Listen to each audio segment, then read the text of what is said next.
Coronavirus, la pandemia. ¿Cuáles son los síntomas?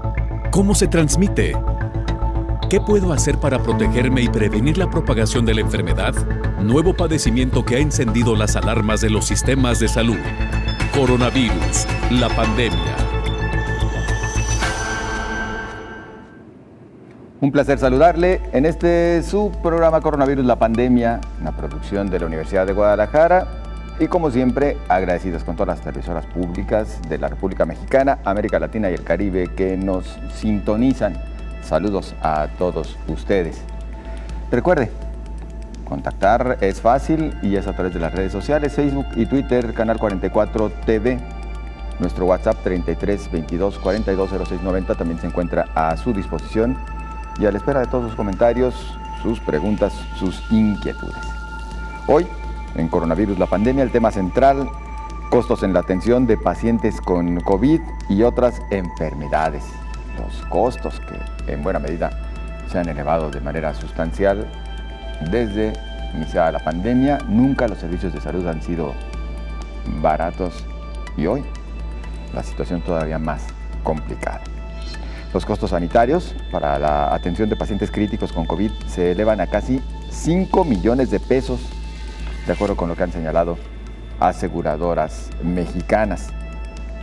Las familias en riesgo económico, la pandemia COVID-19 ha resultado altamente costosa tanto para quienes han enfermado y no, mientras que los gobiernos han invertido millones de pesos en la compra de insumos de salud y vacunas.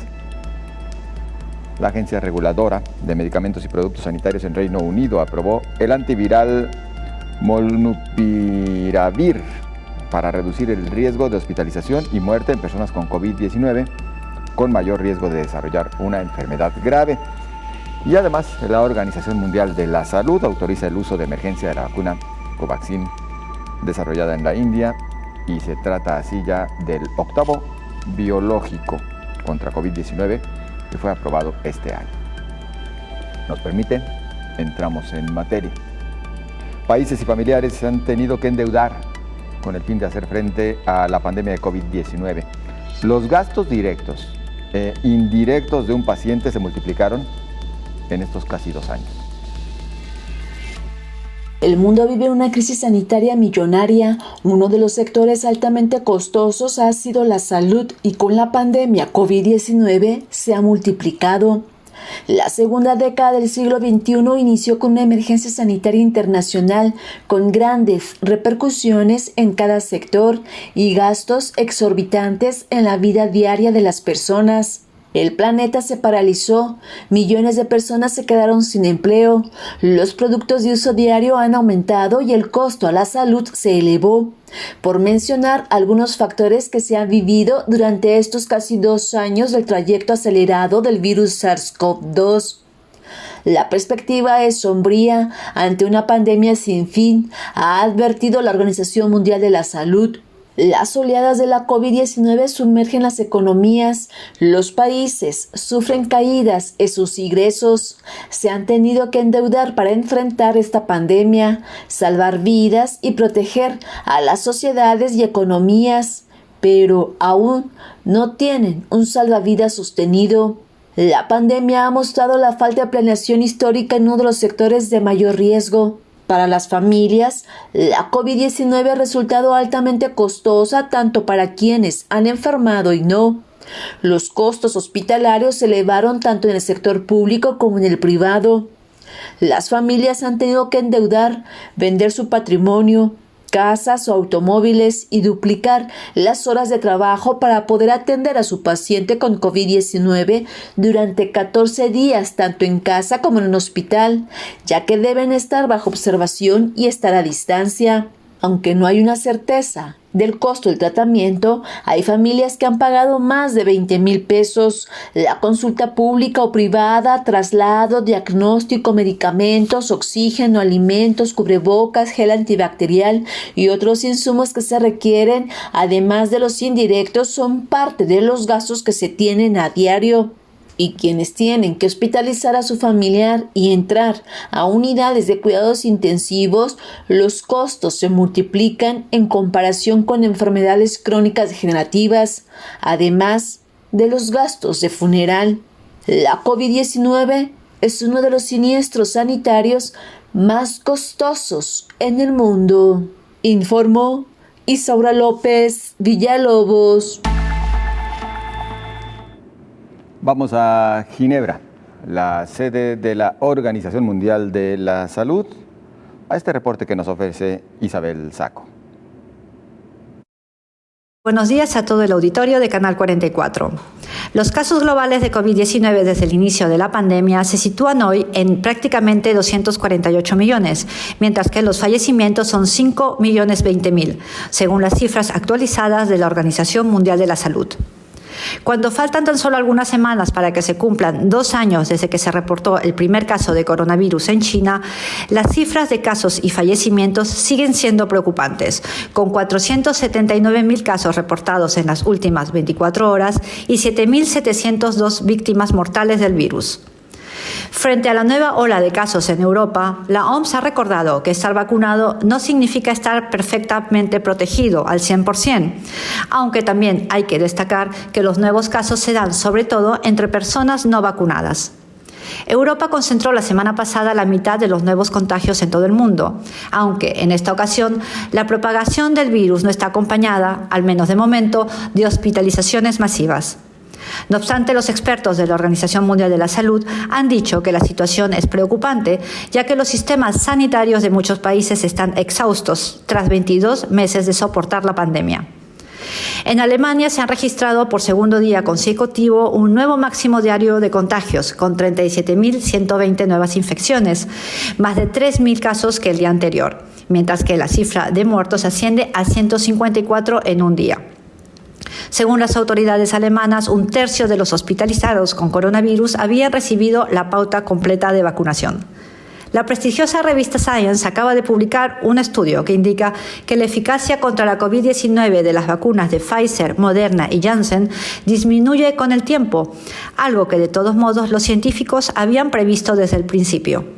Se ha establecido que en un plazo de 8 meses la eficacia media de las 3 vacunas cayó de un 87,9% a un 48,1%, siendo la vacuna de Janssen la que más perdió. Reportó desde Ginebra para el programa Coronavirus la Pandemia, Isabel Saco. El representante de la Organización Panamericana de la Salud, José Moya, informó que ante el incremento de la transmisión de COVID, fueron movilizadas cerca de 13 toneladas de equipamiento e insumos desde la oficina del organismo internacional, ubicada en Panamá. Explicó que las prioridades del Ministerio de Salud Pública se han compartido con los equipos de las agencias, fondos y programas de la ONU en Cuba, a fin de articular una respuesta más ajustada a las demandas del país. En tiempos recientes, por ejemplo, las necesidades han ido cambiando y la atención se ha focalizado en medicamentos o equipos que han comenzado a faltar, o bien en materiales que se usan en las unidades de atención sanitaria.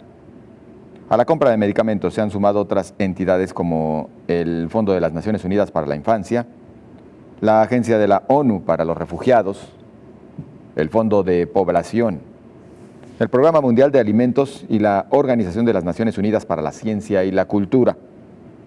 Todo ello dentro de un contexto donde la falta de materias primas, la escasez de financiamiento y el incremento en el mercado internacional del costo de los insumos comprometió sensiblemente los niveles de producción de antibióticos y otras medicinas por parte de la industria biotecnológica nacional, así como su adquisición en otros mercados.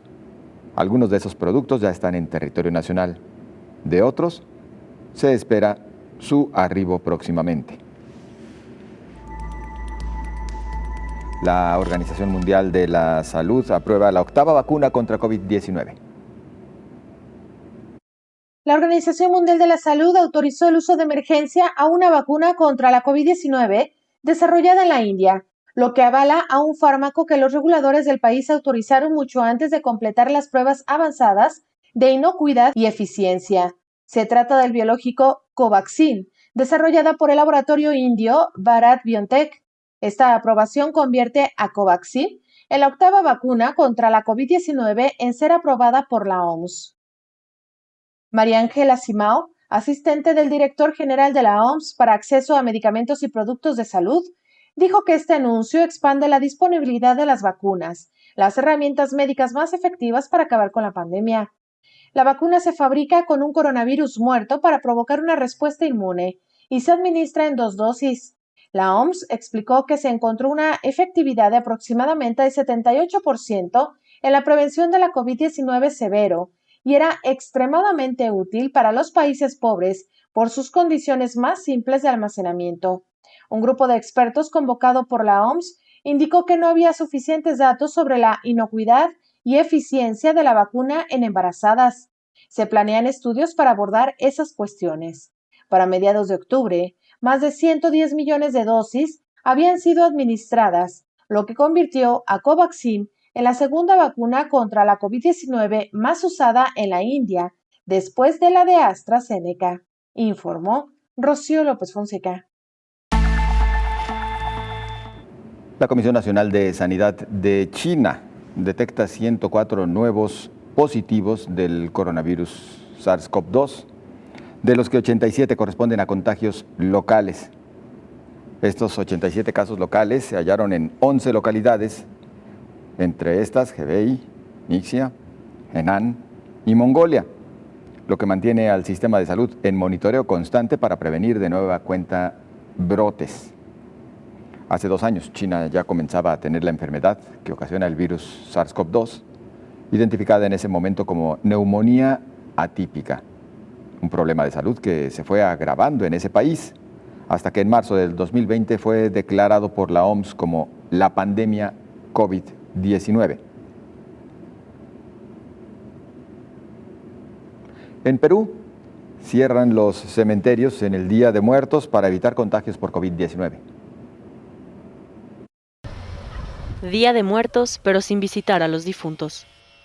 A pesar de que tanto el 1 como el 2 de noviembre son días feriados en Perú, las autoridades anunciaron el cierre de los cementerios públicos durante ambos días como medida de prevención para evitar contagios por COVID-19.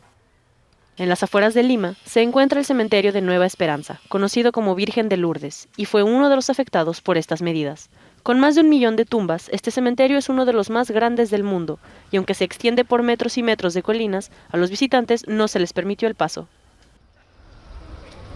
Ya no dejan pasar por el tema de COVID, pero creo que, mire, es amplio, son hectáreas de terreno. Para compensar, algunos cementerios desarrollan misas virtuales para los familiares de los difuntos. También se permitirán las visitas a lo largo de la semana de martes a domingo, para que los peruanos no se queden sin visitar a sus seres queridos, evitando las aglomeraciones. Permítanos una pausa, continuamos enseguida con usted. Más información y además, abundaremos en este tema de los costos que ha traído consigo la pandemia.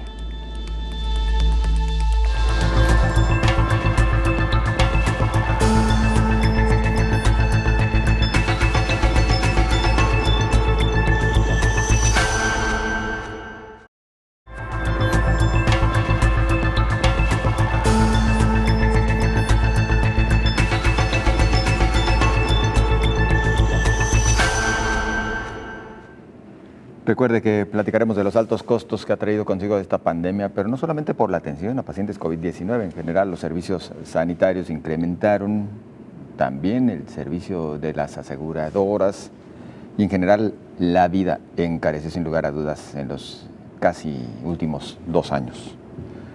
Y mientras tanto, Europa está de vuelta en el epicentro de la pandemia, justo como hace 1 año.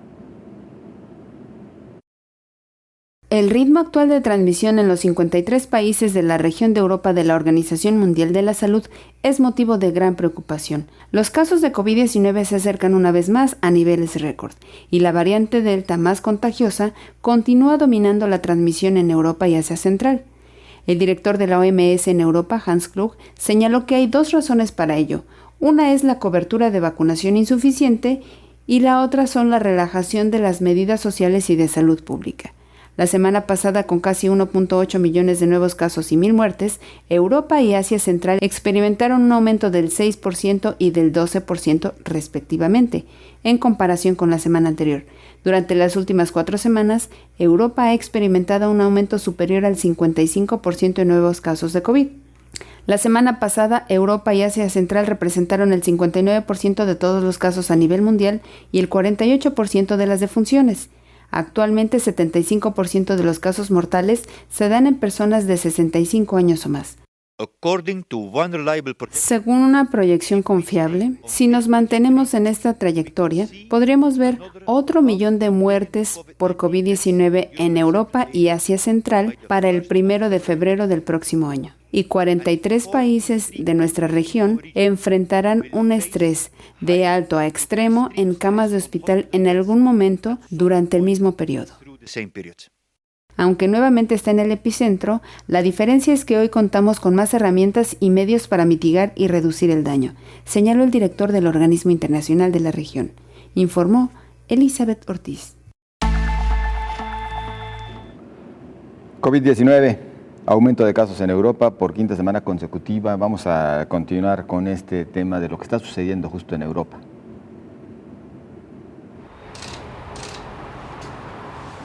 Suben los casos de coronavirus en Europa por 5ª semana consecutiva. Es la única región del mundo donde la COVID-19 sigue aumentando. En su informe semanal, la Organización Mundial de la Salud dice que estas malas cifras están siendo impulsadas por Rusia, Turquía, Rumanía y el Reino Unido. El principal asesor científico del gobierno británico asegura que las tasas en el país siguen siendo muy altas, más altas que en la mayor parte de Europa. Demasiada gente cree que esta pandemia ha terminado. Personalmente creo que habrá algunos meses difíciles durante el invierno y que no ha terminado. En Rumanía el sistema sanitario está desbordado. Los médicos se ven obligados a administrar oxígeno a los pacientes en sus propios vehículos mientras esperan una cama en cuidados intensivos. La espera a veces es de más de 24 horas. Estoy aquí con mi madre desde ayer a la 1 de la tarde. Está conectada al oxígeno, pasamos la noche en nuestro coche, ya no tenemos gasolina. Y en Rusia, el fuerte aumento de casos de COVID-19 ha obligado a las autoridades a reabrir un hospital temporal en Patriot Park, cerca de la capital. Cuenta con más de 600 camas para tratar a pacientes que necesitan oxígeno y con 20 unidades de reanimación. En un momento en el que la Organización Mundial de la Salud expresa su gran preocupación por la situación de la pandemia en Europa, la ministra de Sanidad, Carolina Darias, ha remarcado que la realidad en España es diferente, que vive una situación de estabilidad. Indicó que España tiene niveles bajos de riesgo, a diferencia de otros países. Asimismo, sostuvo Carolina Darias, ministra de Salud, que mantiene niveles altos de cobertura en vacunación.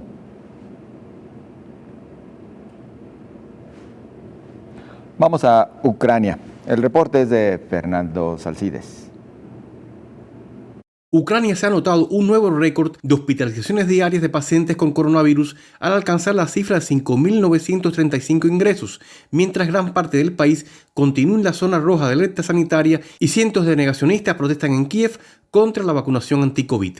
Durante la última jornada se detectaron 23.393 nuevos contagios y fallecieron 720 personas, cifras cercanas a los máximos de finales de octubre, que superaron los 26.000 casos y llevaron a las autoridades ucranianas a declarar zonas rojas en 15 de las 24 regiones del país, el segundo del mundo con más muertes diarias, solo por detrás de Rusia. Pese a la gravedad de la situación, varios cientos de negacionistas y personas que se oponen a las nuevas restricciones impuestas en Kiev para los no vacunados salieron a protestar en la capital ucraniana. Los manifestantes, todos sin mascarillas, bloquearon la calle frente al Parlamento de Ucrania y el Gabinete de Ministros para exigir el cese de las restricciones sanitarias y evitar la vacunación. Entre gritos de no a los pasaportes COVID, no al fascismo COVID, no a los experimentos en niños, los manifestantes cerraron el paso de los vehículos en 9 calles del barrio gubernamental para que los diputados tuvieran que llegar a pie al legislativo bajo la lluvia. El ministro de Sanidad ucraniano, Víktor Ляшко, calificó la protesta como una burla y un insulto a los trabajadores de la salud y las personas que perdieron a sus seres queridos durante la pandemia. Además, señaló que los sentimientos anti-vacunación se fuman muy rápido cuando la gente enferma de gravedad. Aunque se observe un incremento en la vacunación en Ucrania debido a la grave situación sanitaria, la renuencia a vacunarse sigue muy extendida. En total, se han inoculado la pauta completa de las vacunas anti-COVID cerca de 7,6 millones de los 44 millones de ucranianos, poco más del 17% de población. Reportó desde la vecina Rusia para el programa Coronavirus la Pandemia, Fernando Salcines-Sin. Científicos publican los resultados del uso de un antidepresivo para tratar COVID-19. Científicos publicaron en la revista The Lancet los resultados del uso de un antidepresivo para tratar la COVID-19. Este fármaco, que se dio a pacientes ambulatorios de alto riesgo con diagnóstico temprano de COVID-19 durante 10 días, redujo la necesidad de hospitalización en un entorno de emergencia. El texto informa que los participantes del estudio que tomaron el fármaco, según las indicaciones, y lo hicieron en las primeras fases de la enfermedad, redujeron en un 90% el riesgo de la muerte relacionada con el nuevo coronavirus. Además, las personas disminuyeron en aproximadamente un 65% la necesidad de atención médica intensiva. Estos resultados son parte del ensayo Together, coordinado de forma centralizada por Platform Life Science Vancouver, Canadá, cuyo objetivo es identificar fármacos aprobados que puedan utilizarse para tratar la COVID-19. Participaron 1.497 personas, quienes fueron asignados aleatoriamente a fluvoxamina y a un placebo. La edad media era de 50 años, pero participaron personas de un rango de edad de 18 a 102 años. Los resultados del ensayo, publicado recientemente, significan que la fluvoxamina es una de las pocas terapias que muestran una fuerte evidencia de prevención de la progresión de la COVID-19 de leve a grave. A la fecha, los únicos tratamientos en fase inicial recomendados por los Institutos Nacionales de Salud de Estados Unidos son los anticuerpos monoclonales, que son costosos y difíciles de administrar en un entorno ambulatorio. Y es que el equipo que desarrolló el ensayo Together examinó si las personas necesitaban más de 6 horas de tratamiento en un entorno de emergencia, en lugar de utilizar la métrica más común de la hospitalización, informó Rocío López Fonseca. El primer rascacielos del mundo, capacitado para pandemias y en particular para la COVID-19, estará en Florida. En Florida, promotores estadounidenses comienzan a construir el primer rascacielos del mundo capacitado para la pandemia y la COVID-19. Con un precio de $500 millones, la Legacy Tower será un edificio de 55 plantas, pero lo que la distingue del resto son sus 10 pisos de instalaciones médicas. Contarán con robots que eliminan las bacterias, modernos sistemas de purificación de aire y hasta tecnología sin contacto. Desde el momento en que entras en los ascensores, utilizas tecnología sin contacto. Tienes un sistema de purificación de aire, tienes la capacidad de tener un centro médico ahí mismo. Así, si te ocurre algo, puedes bajar del ascensor y cruzar el pasillo y decir, básicamente, ¿puedo hacerme un chequeo? Con el objetivo de que las instalaciones protejan a los residentes contra futuras pandemias, los promotores prevén la fecha de finalización para 2024. Bueno, pues ahí tiene usted este rascacielos habilitado para pandemias. Con esto nos vamos a la pausa, continuamos con más.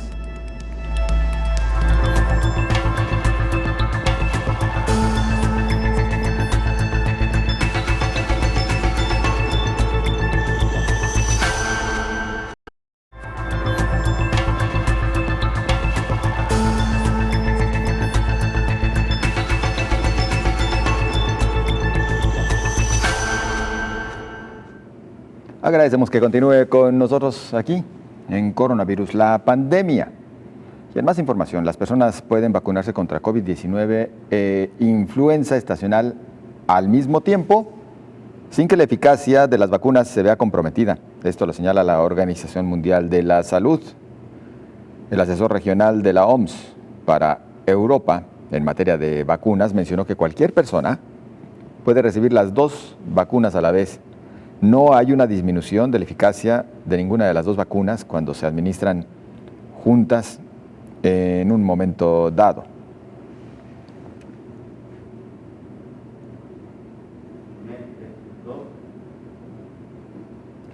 Y nuestro tema principal de hoy, los costos de atención de la COVID-19 en hospitales privados se dispararon. El costo promedio llega a casi 5 millones de pesos.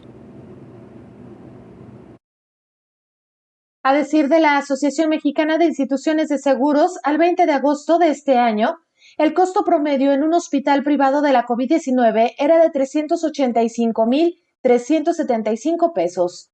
Eso en un hospital promedio sin contar lujos o extras. Para quienes ingresan a la unidad de cuidados intensivos, el costo promedio alcanza los 946,949 pesos, mientras que en el caso de pacientes que requieren intubación, el costo promedio entre los asegurados de la asociación es de 4.8 millones de pesos. Según datos de la Encuesta Nacional de Ingresos y Gastos de los Hogares hecha por el INEGI, el ingreso promedio de las familias en México ronda los 200,000 pesos al año, lo que significa que sería impagable por parte de la mayoría de la población. El uso de material de protección por parte del personal médico y la frecuencia en el ingreso a terapia intensiva e intubaciones son los factores que más elevan los costos en la atención médica en casos de coronavirus. Trascendió que la indemnización más alta en cuanto a gastos médicos mayores en México es un caso por 15.4 millones de pesos registrado en la ciudad fronteriza de Monterrey. Mientras que en Estados Unidos, a casi 2 años del comienzo de la crisis por la pandemia, más del 70% de las compañías de seguros más grandes del país han vuelto a operar como de costumbre y facturan a los pacientes hospitalizados que están recibiendo tratamiento contra COVID-19 como lo harían por cualquier otra enfermedad, según un informe de la Kaiser Family Foundation. Otro 10% de las aseguradoras planeaban comenzar a facturar estos servicios en breve. Cuando comenzó la pandemia, algunas compañías de seguros estadounidenses eliminaron algunos rubros de los deducibles y los copagos si se hospitalizaban debido a la enfermedad y se tenía cobertura integral, informó Rocío López Fonseca. Bueno, pues hasta 5 millones de pesos la atención. Recordará usted, y a propósito de este tema de las aseguradoras en particular, que apenas comenzaba esta pandemia hace casi 2 años. Comenzaron también a ofrecer el servicio de un seguro, en particular para la atención de este padecimiento. Bueno, hoy en día la situación es muy diferente con las compañías aseguradoras porque al final de cuentas sí tuvieron mucha demanda de este tipo particular de seguro y después, bueno, se les vino la situación encima por los gastos que han tenido, por las cantidades que han erogado para cumplir en esta materia. Algunas compañías inclusive hoy en día ya no ofrecen este seguro en específico.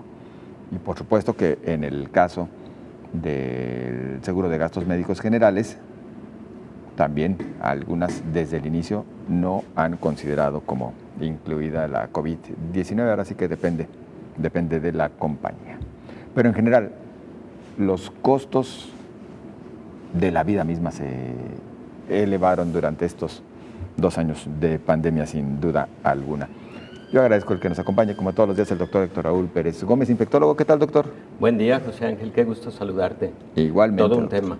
Sí, un gran tema. Sí, porque la COVID-19 en pacientes graves y críticos representa un verdadero descalabro a la economía de una familia y precisamente el tener un seguro de gastos médicos, bueno, se convirtió en muchos momentos en una tabla de salvación, pero también vinieron momentos en que las aseguradoras estuvieron, me voy a atrever a decirlo, muy a la defensiva en cuanto a la cobertura de estos servicios, porque recordemos que en muchos casos, bueno, el paciente tuvo que entrar a unidades de cuidados intensivos, tuvo que entrar a recibir fármacos, ojo con esto, porque esa fue sigue siendo una de las grandes controversias entre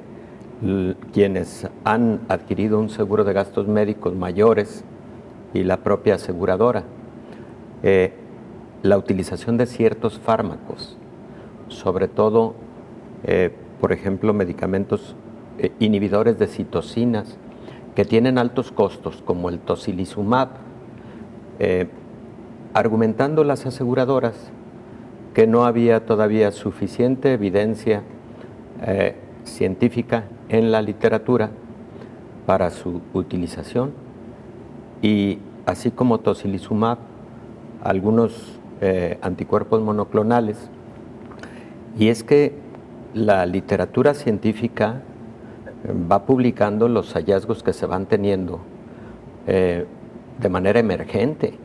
Estamos ante una pandemia que pues no dio tiempo, claro, que generó condiciones de estar sacando a la luz la evidencia científica que se iba generando en el día a día. Y entonces ese tipo de fármacos, las aseguradoras que tienen altos costos, en muchos momentos lo señalaron como no cobertura, y los usuarios, contratantes de seguros de gastos médicos, tuvieron que hacerse cargo directamente de su bolsillo cuando se utilizaban medicamentos de esta naturaleza. Y nosotros, como médicos, pues un poco en medio de ese escenario, porque nosotros en muchos momentos consideramos que necesitábamos esos fármacos, los prescribimos, ahora están como parte de las guías internacionales. Por ejemplo, en qué momento puedes utilizar tocilizumab, en qué momento puedes utilizar baricitinib, en qué momento puedes utilizar bamlanimab, en qué momento puedes, esos fármacos que cuestan mucho. Y ahora viene, recordemos esta parte también, ya autorizados algunos medicamentos para manejo ambulatorio con una alta eficacia. Ya lo aprobó, por ejemplo, Reino Unido, molnupiravir, que por cierto va a costar aproximadamente unos $700, su equivalencia, ¿no? Y para el caso de México estamos hablando de unos 14,000 pesos. Sí.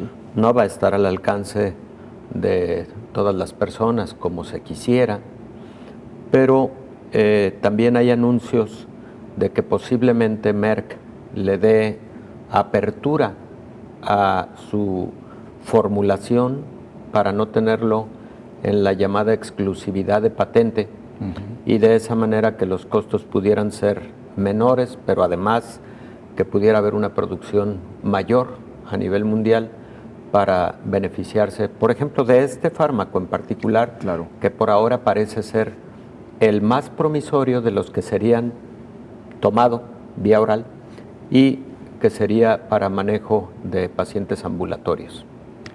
Doctor, y bueno, esto por una parte, los altos costos para la atención de pacientes con COVID-19, pero no todo queda ahí, porque también se encareció la atención de otras enfermedades.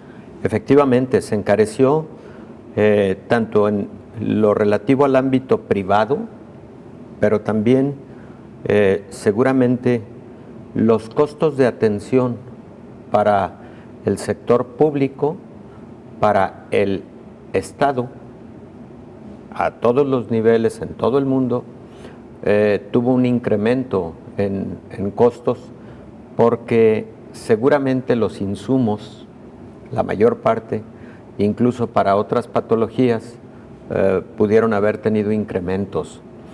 Lo hemos platicado en esta mesa. Si la industria farmacéutica y la industria de insumos médicos, equipamiento, monitores, ventiladores, etcétera, fueron de tan alta demanda, pues evidentemente los costos también tuvieron un incremento significativo.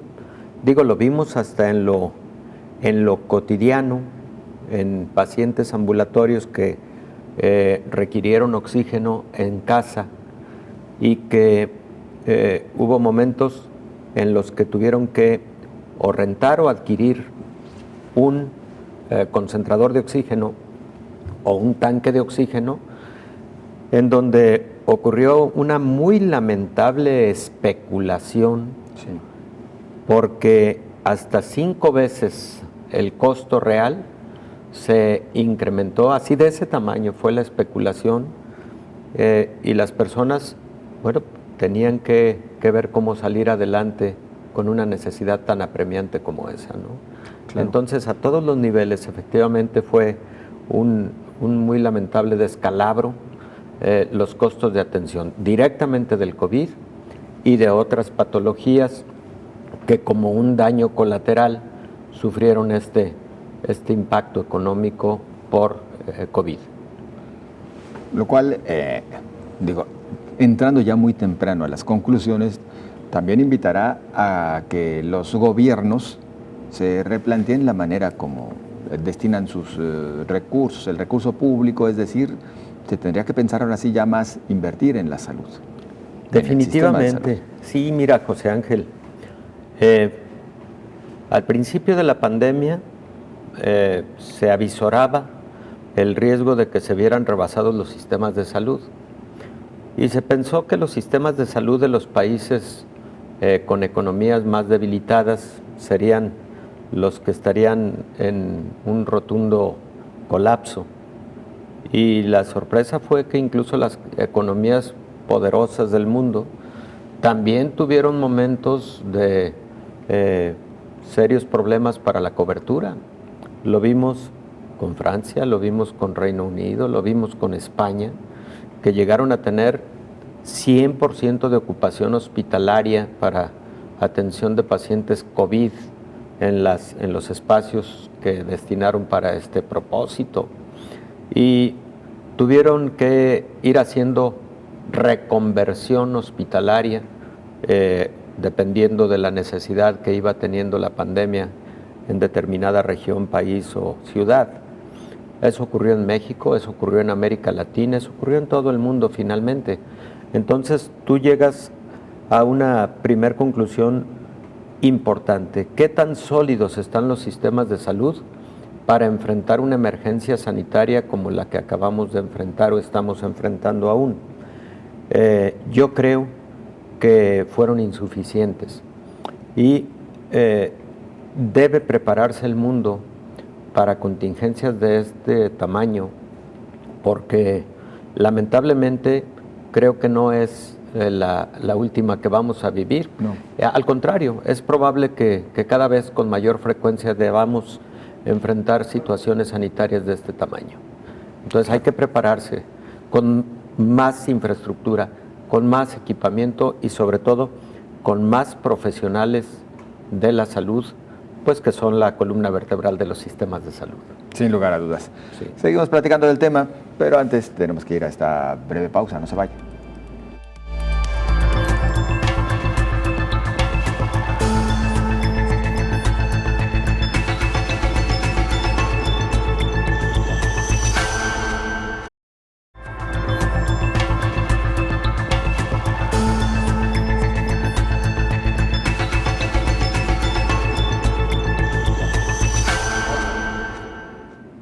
Como nos lo adelantaba el doctor Héctor Raúl Pérez Gómez, el Reino Unido aprueba el primer fármaco oral anti-COVID. El antiviral Molnupiravir es seguro y eficaz para reducir el riesgo de hospitalización y muerte en personas con COVID-19 leve a moderado que tienen un mayor riesgo de desarrollar una enfermedad grave, anunció la Agencia Reguladora de Medicamentos y Productos Sanitarios en Reino Unido. Tras una revisión rigurosa de su seguridad, calidad y efectividad por parte del regulador del Reino Unido y el organismo asesor científico experto independiente del gobierno y la Comisión de Medicamentos Humanos, lo convierte en el primer antiviral oral para el tratamiento del COVID-19 en ser aprobado. Este medicamento fue desarrollado por Ridgeback Biotherapeutics y Merck Sharp & Dohme. El medicamento actúa interfiriendo con la replicación del virus. Esto evita que se multiplique, manteniendo bajos los niveles del virus en el cuerpo y por lo tanto reduce la gravedad de la enfermedad, señaló la agencia en un comunicado. Según los datos de los ensayos clínicos, la Gebrio es más eficaz cuando se toma durante las primeras etapas de la infección, por lo que la agencia reguladora recomienda su uso lo antes posible después de una prueba de COVID-19 positiva y dentro de los 5 días posteriores al inicio de los síntomas. El uso de molnupiravir está autorizado en personas que tienen COVID-19 de leve a moderado y al menos un factor de riesgo de desarrollar una enfermedad grave. Dichos factores de riesgo incluyen obesidad, edad avanzada, es decir, mayor de 60 años, diabetes mellitus o enfermedades cardíacas, informó Elizabeth Ortiz. Qué bueno que siguen surgiendo alternativas para el tratamiento, pero 14,000 pesos, doctor, como nos comentaba usted. Sí, y bueno, indudablemente, aunque sea un costo así de alto, es costo-beneficio. Sí, claro. Da trabajo decir eso. Sí. Porque sobre todo da trabajo cuando adviertes que un muy alto porcentaje de la población no estaría en capacidad de su compra. Y eso, además de dar trabajo, duele. Sí, ojalá. Claro.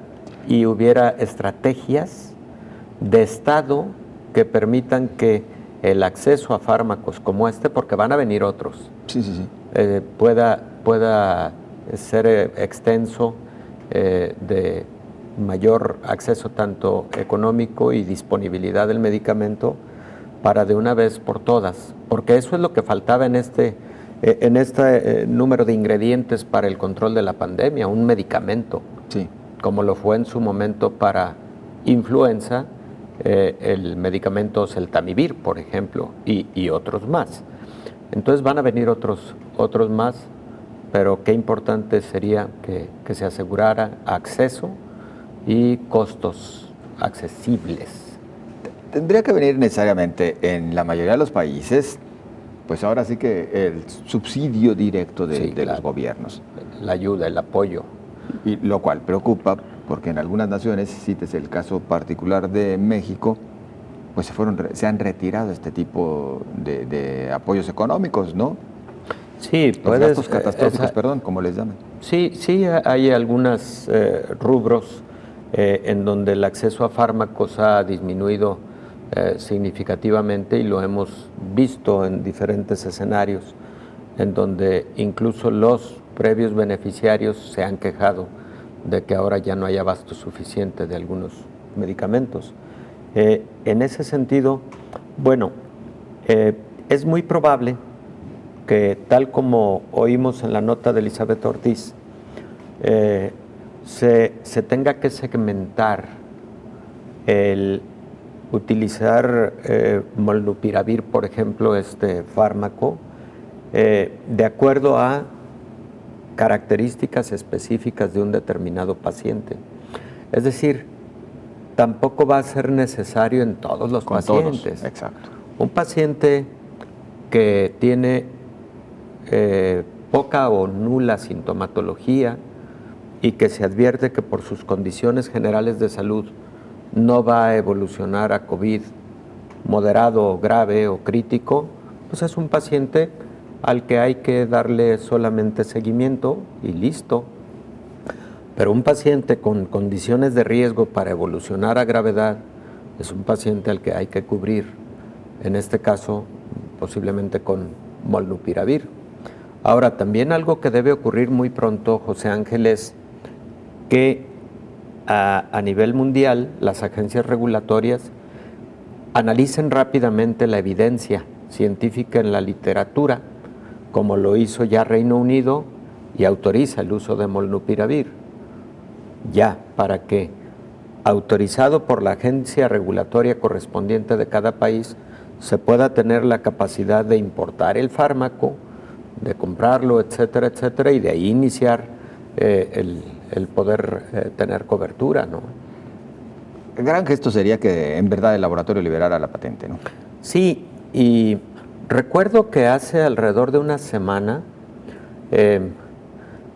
lo voy a revisar, te lo prometo, porque me entró un poco la duda si era Merck con respecto a su fármaco molnupiravir o si era otra farmacéutica con relación a anticuerpos monoclonales, que es otro grupo de medicamentos muy interesantes, de eficacia interesante para el manejo de COVID, que está evolucionando a gravedad. Entonces, prometo revisarlo para ser preciso en cuál de las farmacéuticas fue que anunciaron el buen gesto y voluntad de abrir la patente para que puedan otras compañías producirlo y distribuirlo.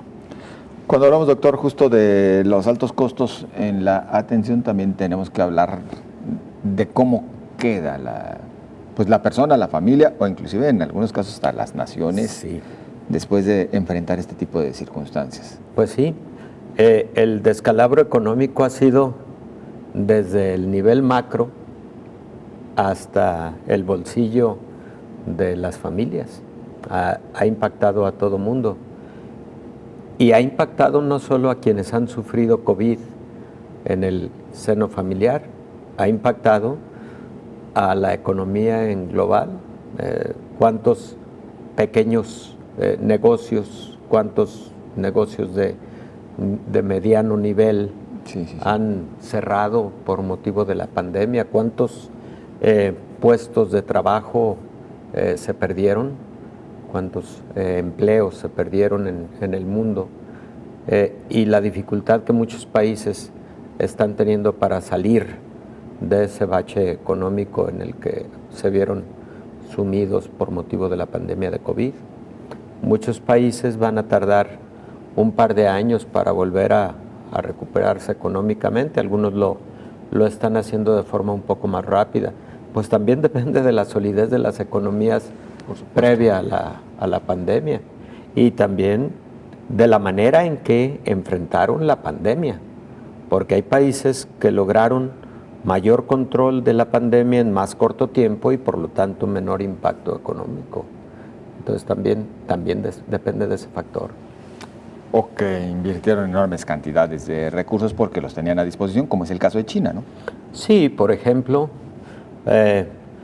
se habla de Nueva Zelanda como el país modelo en el control de la pandemia y hay sendas publicaciones respecto de cómo lo hicieron, en qué momento lo fueron haciendo, en qué momento cerraron fronteras, en qué momento cerraron acceso de vuelos y salidas al país, en qué momento hicieron un cierre total a actividades económicas no elementales. Todo eso, hay publicaciones muy interesantes respecto del caso Nueva Zelanda, que se sigue estimando es el país que mejor enfrentó la pandemia. Para que no quedarnos solamente con el lamento, doctor, en los minutos que nos restan, más allá inclusive del tema médico, pues sí tendríamos que decir que ante la situación que se ha vivido, ante los costos, ante el mayor endeudamiento, se tienen que encontrar áreas de oportunidad, ¿no? Usted citaba el caso de los negocios que han cerrado. Bueno, pues seguramente pues tendrá que salir la casta para reinventarnos como humanidad, inclusive. Es correcto. Reinventarnos probablemente desde lo personal, lo familiar, lo comunitario. El Estado tiene un compromiso muy grande con sus gobernados en apoyos para salir adelante. Y cuando digo el Estado, evidentemente me refiero a la estructura político-gubernamental de un determinado país, claro, que tiene que sí ver estrategias de apoyo para que esos negocios recuperen y puedan estar activos, porque traería como buena consecuencia, además de reactivar la economía, pues los puestos de trabajo y todo lo que ya sabemos, ¿no? Volver a lo básico, garantizar el sustento y la salud de las personas.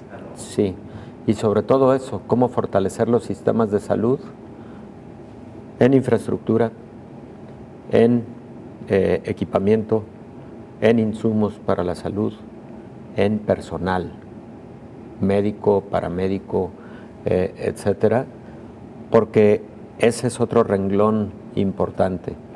Hay indicadores internacionales de calidad en la atención en donde se incluye, por ejemplo, el número de médicos o enfermeras que debe haber por cada 1,000 habitantes. Y cuando no estamos en estos indicadores, al menos en el rango, pues nos metemos en serios problemas cotidianamente, pero no se diga luego cuando aparece una epidemia o una pandemia del tamaño que ha sido la de COVID-19. Y en lo individual, seguirnos cuidando, porque esto no termina y hay que voltear lo que está sucediendo en Europa para darnos cuenta. De nueva cuenta, claro, un rebrote. Y ojo con esto, ¿no?